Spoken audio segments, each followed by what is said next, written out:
Gibbo presents.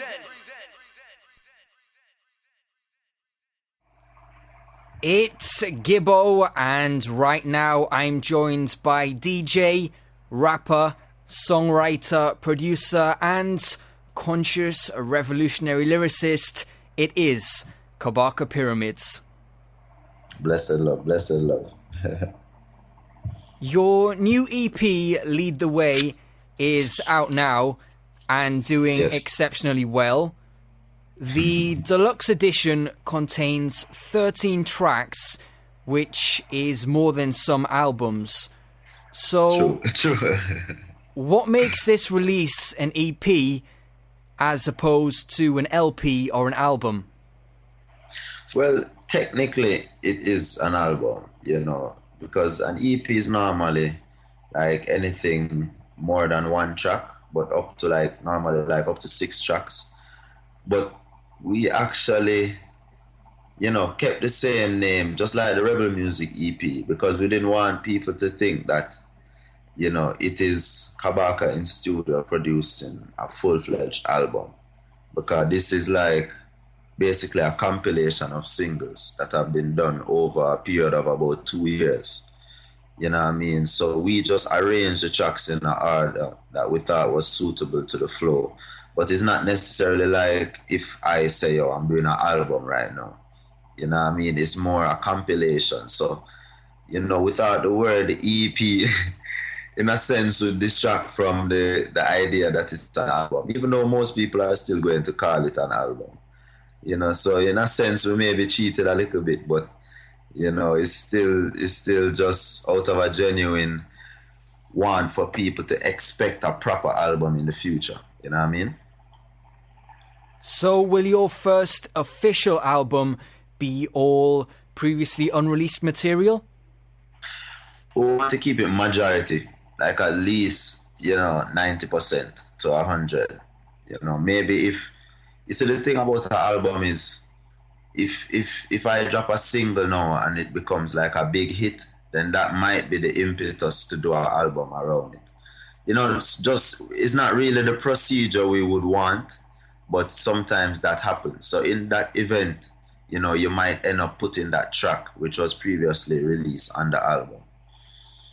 Just like when Protege did his 2 albums, he had previously released tracks that went into the album, but the majority of it was new singles and stuff with the idea of the album in mind.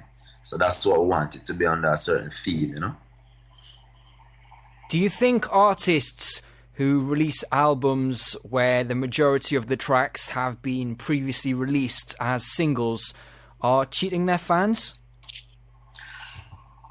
I think so. As a fan, I think so. You know what I mean? As an artist, I can't really answer that, but definitely as a fan of reggae music, that's how I feel. Unless it so happens that the only way I don't feel cheated is if I just don't listen to the mainstream and I didn't hear the singles that were already released. So as long as it's new to me, then I would like it. But for the majority of people, if you release singles, they're going to be familiar with it, you know what I mean? So I don't really like the idea of calling that your album. It for me, it's kind of cheating the art, you know what I mean? And the art is putting together a project with a certain idea, mentality behind it. When you're just having singles and stuff, sometimes it don't have that long-lasting effect of a proper album. It's not that people just put it in and listen it from start to finish. You know what I mean? Because if they know this song and tired of this song, they'll just skip over that one. You know what I mean? So, and it might not flow into each other and have a kind of gelling effect, A number of the tracks on Lead the Way were produced by producers who are based outside of Jamaica. Did you make a conscious decision to work with producers from many different countries? And if you did, why was this the case? Yeah, definitely. Me and my management team, we decided that we wanted to tap into other markets. We realized that with the type of music I'm doing, the progress is, we're getting a lot of progress in Jamaica, but it's a steep hill to climb, doing conscious music that's not necessarily fast paced and dancehall and catchy music. It's more deep rooted, conscious lyrics and stuff like that. So we decided that, a lot of people internationally are looking for this type of music. So we wanted to link with producers who are in those markets, who can give away a strength and we can give them a strength as well. So it was definitely a conscious decision to do that and to put the song on the EP as well. So you made the conscious decision, or you make the decision when you're planning a project, to target certain tracks, perhaps for certain markets or countries? Yeah, definitely. Like certain countries like a certain type of reggae, and the markets for certain types of reggae are bigger in certain countries. So we find that in California, they like that, the kind of root sound with the kind of hip hop bounce. We find that kind of vibe is big over in Cali. So a song like Herb Defender, we expect it to do good over on the West Coast. While a song like Liberal Opposer kind of has a modern electronic dubstep kind of song with a little hip hop. So, we expect that maybe on East Coast or in UK, a song like that would do good. So we definitely think strategically when we're putting out the music and targeting certain markets, and even in creating the music.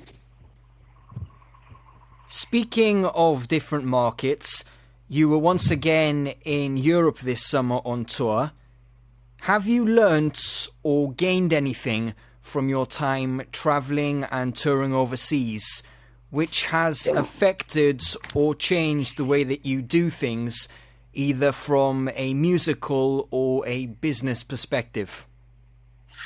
Yeah, definitely. That's a good question. I probably have to think about it to go real in depth, but definitely, we're always learning first and foremost.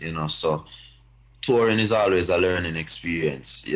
Traveling, dealing with professionalism. Like, I don't travel unless one or both of my managers are there with me to handle certain things, and because anything can happen while you're on tour, and you need people that you know and trust with you.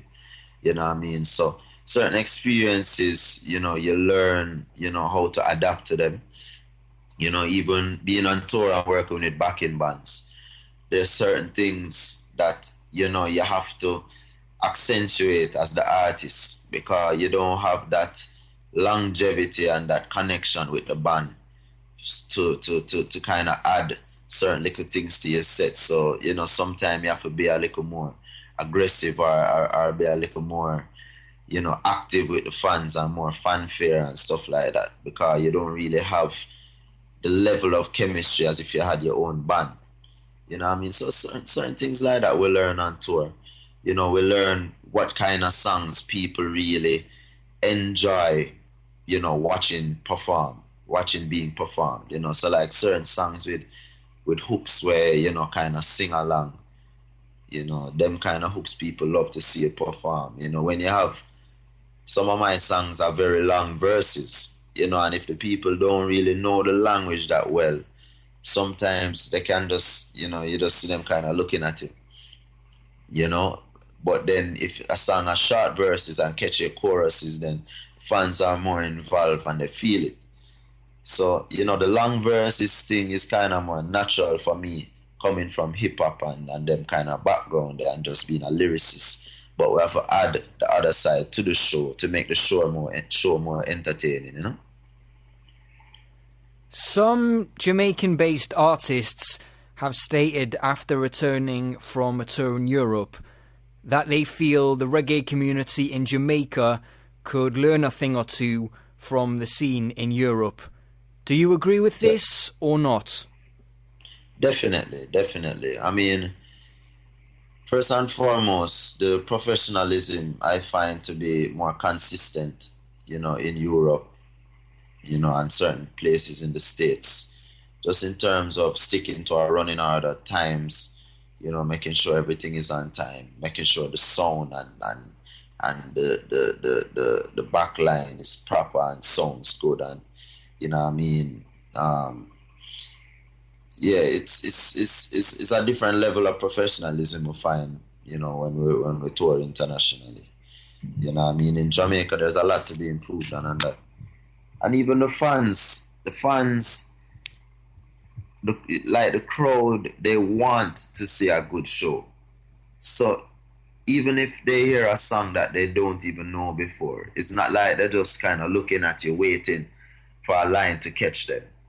They're amp and they're up, and if you ask them to put their hands like this, they'll do it. You know what I mean? In Jamaica, you have to have a really hit song, or you know what I mean, they have to know the song before you get any real reaction, or they wait until a punchline stands out, you know what I mean, and then you see the fans react. So you don't get the vibe like in Jamaica. People want to see a good show. It's like you have to prove to them that you're able, rather than just having the mindset from the beginning, say we want this to be a good show, you know what I mean. So that's one of the differences. Have you noticed things changing at all and becoming perhaps more professional in Jamaica since you've been involved in the industry, or is this not the case? Yeah, there's definite improvement going on. There's the live music scene, has been expanding for the last 3 to 4 years. You know what I mean? So it's like you find more shows happening, and people are learning. If you say a particular promoter, you notice that as the shows go on over time, the sound is better. They try to get better equipment every time. Promoters are getting, better stage managers, more experienced stage managers every time. And there's still a lot more to happen and a lot more growth to take place, but it's improving, definitely improving. One of my favourite tracks, which is featured on Lead the Way, is one you mentioned earlier on, the Green Lion produced Liberal Opposer. Yes. Can you explain what the inspiration for the track was and expand on the message that you're trying to convey? Yeah. Well, I'm always inspired by the music and the rhythm. You know what I mean? I try not to think too much when I'm writing songs. You know what I mean? Especially a rhythm like that where, from the first time I listened to the rhythm, lyrics just started coming to me. You know what I mean? It was more for me just about the flow. I just knew I wanted to chop lyrics and a rhythm like that. And the chorus, upon the battlefield, I'm a rebel with a cause. Observe the laws of my art. It's like, yeah, I'm a rebel. You know what I mean? We're rebellious by nature, but we're doing it for a certain reason. We're doing it for educate the youths. We're doing it for show the youths that poverty is not the only option. You know what I mean? We're observing the laws of my art, which is truth, balance, harmony, reciprocity. You know what I mean? We can go up on a deeper level with the lyrics. You know what I mean? I'm a liberal opposer, practitioner of yoga, position of the cobra, tradition of the shona. You know what I mean? There's a lyrical intricacy there, but each line can be dissected for you to go learn something more from it. You know what I mean? Shona is a tribe in Africa. You know what I mean?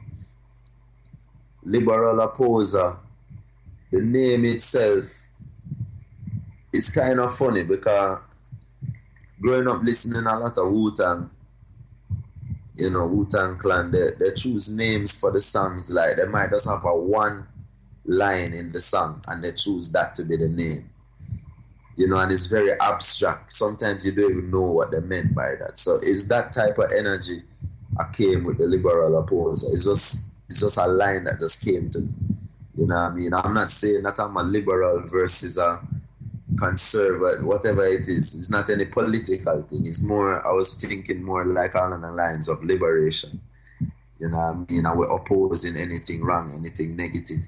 So it's very abstract. You know what I mean? So that is an element of my music as well. Not everything is conventional. That this means this and so, yeah. And are you really a practitioner of yoga? Yes. Yoga is something I practice, you know what I mean? Definitely. You know, I think it's important for everyone to find their spiritual path, and yoga is one of the paths, you know what I mean? I'm not saying it's my path, but it is something I include in my routine. You know what I mean? And I find it to be beneficial for the mind, body, and soul, you know? People generally label the music you make today as reggae and label the material you were making around the time you released your mixtapes, The Transition Volumes 1 and 2, as hip-hop. Yeah. Do you agree with your music being labelled this way, or do you just see it as a fusion of the two genres? Well, it's understandable why it's labeled that way, because the thing about it is, I've been doing reggae music as long as I've been doing music for the last 11 years, you know what I mean? But we weren't putting out the reggae music, you know what I mean? I have like hundreds of tracks before Rebel Music EP that is straight reggae, that sound completely different from the hip-hop you think is a different artist. Matter of fact, Kabaka was my name doing reggae, and Reggae Pyramid was the name doing hip-hop. So it was like two completely different things, and when we put the name together, it was a conscious effort to fuse the two styles of music. So you get the melodies and the choruses and the rhythm from reggae, while the lyricism and the wordplay from the hip-hop, you know what I mean, we fuse that together. And even the bounce with certain of the rhythms, that kind of hip-hop drum pattern, you know. So I've been doing reggae music a long time, but it took time to develop my voice to kind of project it in the way I wanted to. So I wasn't comfortable releasing some of the old material, but hip-hop came more easy to me, you know what I mean? So I was just releasing mixtapes and always putting out tracks and freestyles and things, but I was always working on the reggae side, you know. Growing up, did you listen to more hip-hop or reggae? In my earlier days, definitely more reggae, you know, but around high school, I think I'd say like maybe 60-40. I was listening more hip-hop, you know. I listened a lot of dancehall music growing up and some reggae, roots reggae. But, you know, hip-hop for at least 3-4 years, the first 4 years of high school was just dominant, you know what I mean? I was listening to hip-hop non-stop, you know what I mean? And just gravitated towards the lyricism, you know. So, yeah, I said growing up, you know, I definitely listen a lot of hip-hop, you can say that, you know. But Jamaica, you can't really avoid reggae. Reggae is there everywhere you go. So you know reggae, you know what I mean? It's like English. Reggae is like English, but hip-hop is like you're learning a second language very well, you know what I mean? You mentioned the Wu-Tang Clan earlier on, but can you name some of the other artists from both genres that you listened to when you were growing up and also today?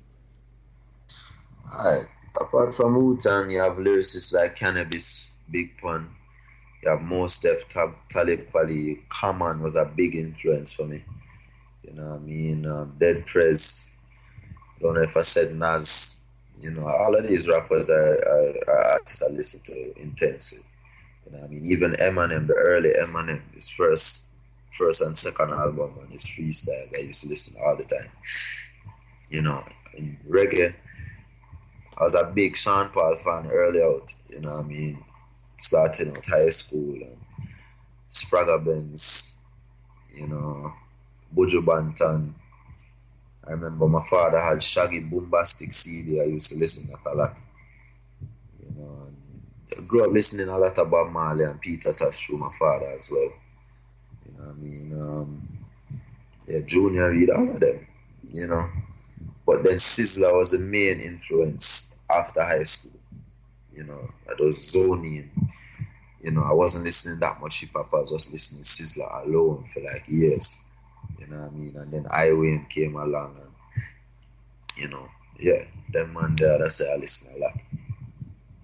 I know there is a Jamaican hip-hop scene, but is it possible to earn a living making and selling hip-hop music today in Jamaica? No, I wouldn't say it's possible. You know what I mean? I've seen ones try it, and it's difficult because it's hard to make a living off music in Jamaica in general. You know, if you don't go abroad and kind of establish yourself and, you know, generate certain income, especially foreign currency, it's difficult to sustain yourself. And hip hop is something that is kind of stigmatized in Jamaica. You know what I mean? So it's difficult for hip hop artists to gain any ground, especially with airplay. You know, in Jamaica, everybody responds to airplay. If you're not on the radio, then people don't know you. You're not getting booked for the shows. And hip hop, these jocks are very reluctant to play Jamaican hip hop. So it's difficult to establish yourself. There's an underground scene, but there's not a lot of money being generated within that scene. You know what I mean? I mean, it's Jamaica. The economy is always terrible. You know what I mean? So it's difficult to get anything off the ground, but especially hip hop have an extra fight. You know. If you could make a living from hip hop in Jamaica, might you have gone down the pure hip hop route? It's possible. It's possible. You know, we were at a crossroads where we had to decide what we were going to do, and you know, we chose reggae, you know, as the medium to express what I want to express. Because it really comes down to the message that I have. You know, I'm not so much a reggae advocate, you know what I mean? I'm a consciousness advocate, you know what I mean? So whether it's reggae or hip hop, it's still the same message and it's still lyricism, you know. So if there was an avenue in Jamaica, I'd probably be doing hip hop too. But reggae is something that I love as well, so I'd always be doing reggae, but you know, it just depends on what you put out and what you try to get out of it. You know what I mean? So, you know, I would love if Jamaica was more receptive to hip hop. I think we are receptive to hip hop, but just not Jamaican hip hop. You know, and I'd love to contribute towards the standard of Jamaican hip hop being risen. But it's a tough battle, you know. Might you have also gone down the pure hip hop route had you not returned to Jamaica from Florida, where you went to university and spent some time living a few years back? Yeah, that's possible as well, you know. But the thing is, in Florida, they don't really listen so much of my type of hip hop. You know, my type of hip hop is more appreciated up north. You know, 'cause I wasn't really into that down south version of hip hop. You know, which is, I like to draw the analogy with down south hip hop and like current dancehall music in Jamaica. Like, you know, the dancehall music you hear on the radio, like not dancehall in its purest sense, which can be very creative, but the dancehall where, you know, creativity is lacking in the production, in the lyrics and everything. You know what I mean? I find that kind of hip hop that was being pushed down south is very similar to that. So I wasn't, you know, it's still a kind of struggle being the type of rapper that I was in Orlando, Florida, you know. Do you think a high percentage of the audience who listened to your music and supported you when you were making hip-hop still supports and buy your material today? Yeah, I think so. You know what I mean? You have a few who would love to see me still rapping, and you have a few who are disappointed that I don't rap anymore. But you have a few that, you know, they have a good percentage that appreciate what I'm doing, even for hip hop, because I've never shied away from my hip hop background. You know what I mean? I'm a love for hip hop music. I've never shied away from it. You know, and ones appreciate that. You know what I mean? And even the music itself, you can see the hip hop influence. So a lot of people don't really, you know, miss certain aspects of the hip hop because they still see the elements of it in my music. You know what I mean? So it depends. But I said the majority is fine with it. You know? Do you think this is one of the reasons that Lead the Way has sold so well since its release, that you managed to draw fans from both a hip-hop background and a reggae background? Yeah, I think so. I think I would say more the Rebel Music EP than the Lead the Way, because Lead the Way has more of a reggae feel, with especially the first four tracks are like really reggae. And then, the next two after that kind of go into hip hop. And then No Cliche gone back in a rubber dub dancehall. Herb Defender is roots reggae. Warrior is like a bingy kind of vibe. But the lyricism is definitely always there. But just in terms of the rhythm, then, it's more of a reggae vibe on this one. Like, you have people in Jamaica who think that since the Rebel Music EP that I've changed my sound. But, I tell them all the while, this is just me working with other producers. This is me working with, the strength to open up new markets and things. So it's like, it's not necessarily my sound, because if I'm in studio, you're going to more than likely hear something that sounds like Free From Chains or Ready for the Road or Prophecy, because that is the sound I resonate with. You know what I mean? So I guess the hip hop crowd for Lead the Way, I think the presence of the hip hop audience is still there, but maybe slightly reduced from the Rebel Music EP,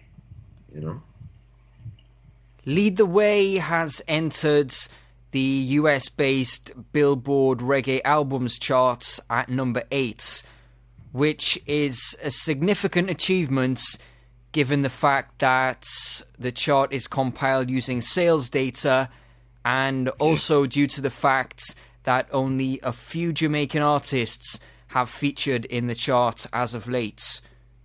You've topped the Billboard's Next Big Sound chart before, but were you surprised at all when you found out that Lead the Way had gone straight into the Reggae Albums chart? To be honest, it was very surprising. I guess because we were monitoring how it was doing on the iTunes charts, maybe because of that, it wasn't that surprising. But just to think that, we put out this compilation and it's being revered and treated like as if I did an album. You know what I mean? So I didn't put that level of expectation on the project. You know what I mean? We just wanted to put out some music and compile songs that we felt maybe needed a stronger push than what they got initially. So that was the meds behind it, not a Billboard chart album. You know what I mean? So it was a pleasant surprise to see that. And, we definitely appreciate all the strength from the fans and the supporters, you know what I mean? As the chart is based on sales figures, this means people are still willing to part with their hard-earned cash to buy your material in a time when many people think that they are entitled to download music for free. Yeah, why do you think people are willing to pay to download your material? I think, especially artists like me, people do it because they want to show support. You know what I mean? They could find it and download it if they want to. Most people, you know what I mean? But right now, in this time, people buy your album either if you have a major hit song, like an international hit, which I don't have, or they really like the energy of the artist and want to support the artist. You know what I mean? So we definitely take it as that people want to support what we're doing. You know what I mean? And we're grateful for that. You know what I mean? Because none of that is guaranteed in this music business right now. A lot of projects are put out and relatively no sales. You know what I mean? So to see that happen is a great feeling, What do you think needs to happen in order for us to see more Jamaican artists feature in the Billboard Reggae charts? At the moment, Egyptian's up there at number 2, and VP's latest Reggae Gold compilation is number 5, but the chart is largely dominated by US acts. I think we put ourselves at a disadvantage with all these juggling rhythms. You know what I mean? When you constantly have music coming out it is difficult for people to have the interest and want to purchase an album for you, especially when these albums are just filled with these songs that have already come out. You know what I mean? I think the 4 brand new songs on the EP was a motivation for people to get it, because yeah, they heard King Kabaka before, they heard No Capitalist, you know what I mean? But some people maybe never heard a Herb Defender, you know what I mean? They never heard Teach the Youths. Maybe they never heard Fly the Gate with Taurus Riley or Chop It with Massacre.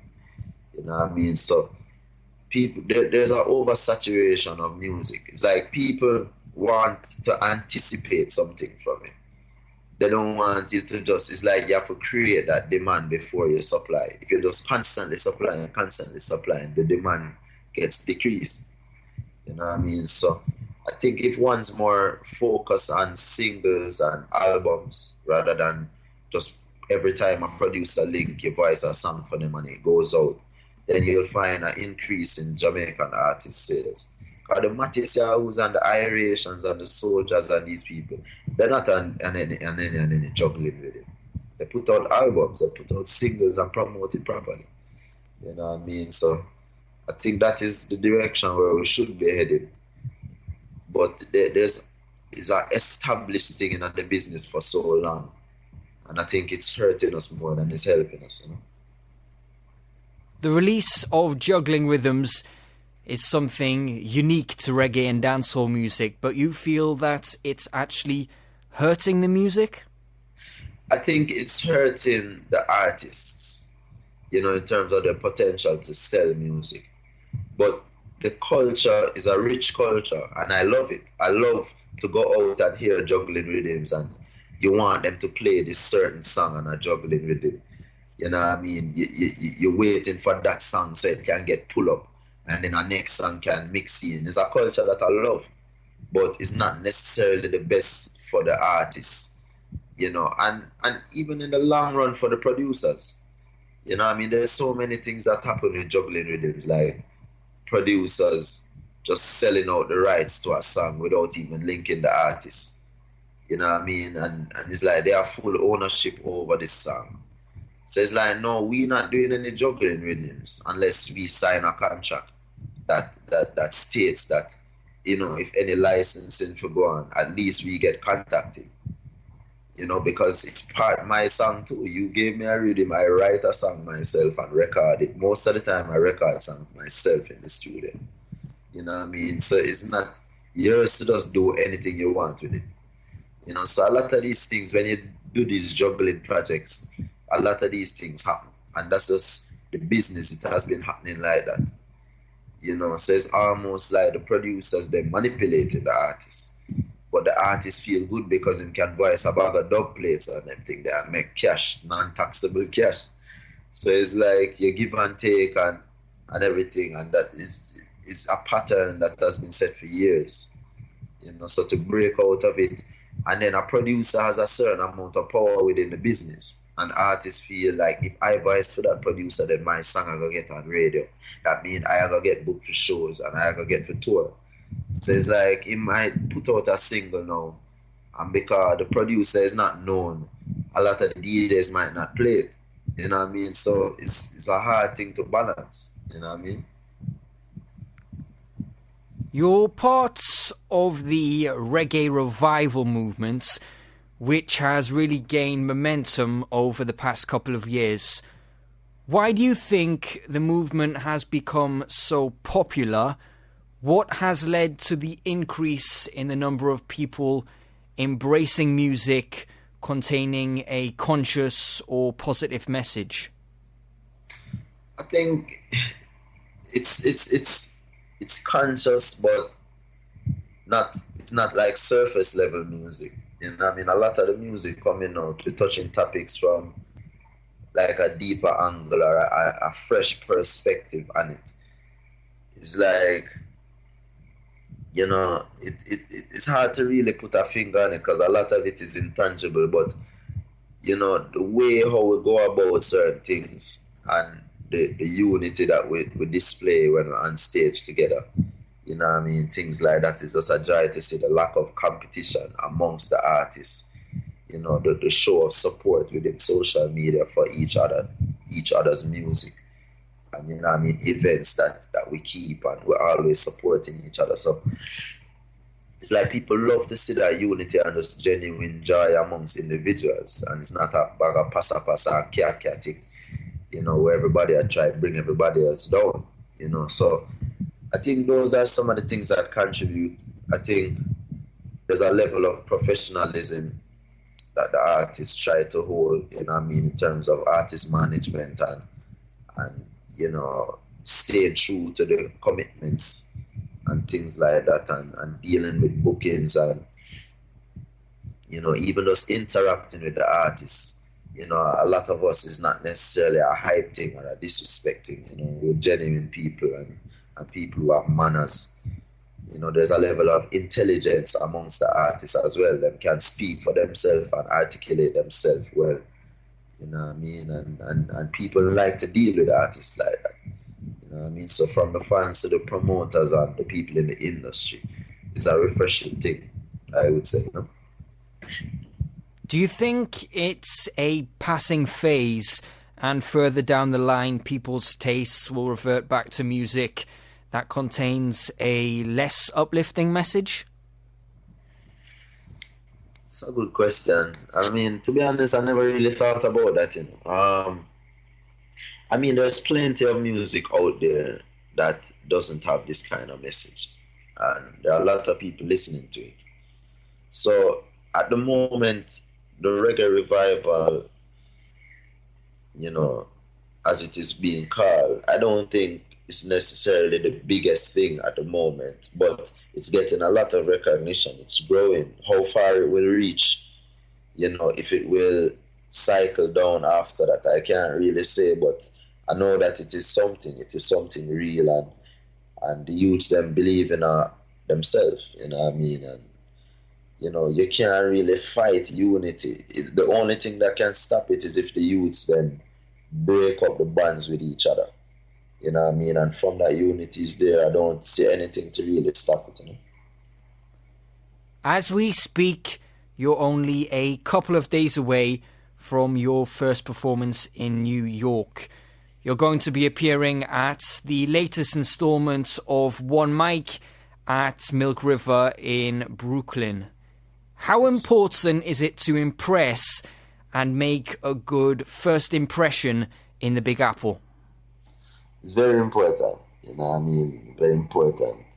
Any big city, major city that you touch like that, you want to have a good representation of yourself.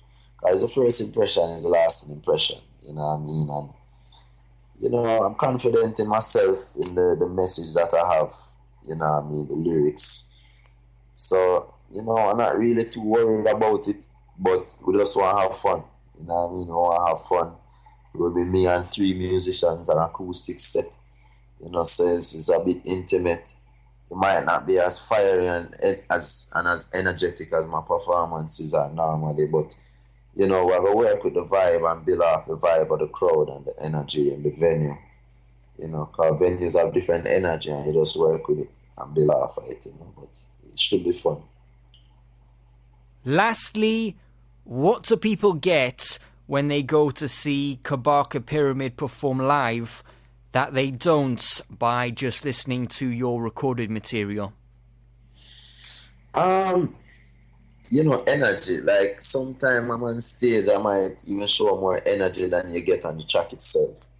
I might get a little more fiery. I might jump up and down on the stage, just depending on the vibe. I might get serious and talk more, and address certain issues, and I might describe how a song came about, or what I meant by this line, or it's just different things, and then it's live, it's acoustic, it's free flowing. I might drop a freestyle, straight off the top of my head. It's just a different vibe altogether. Kabaka, it's been a pleasure. Thanks a lot for your time. Man, give thanks. Appreciate of it,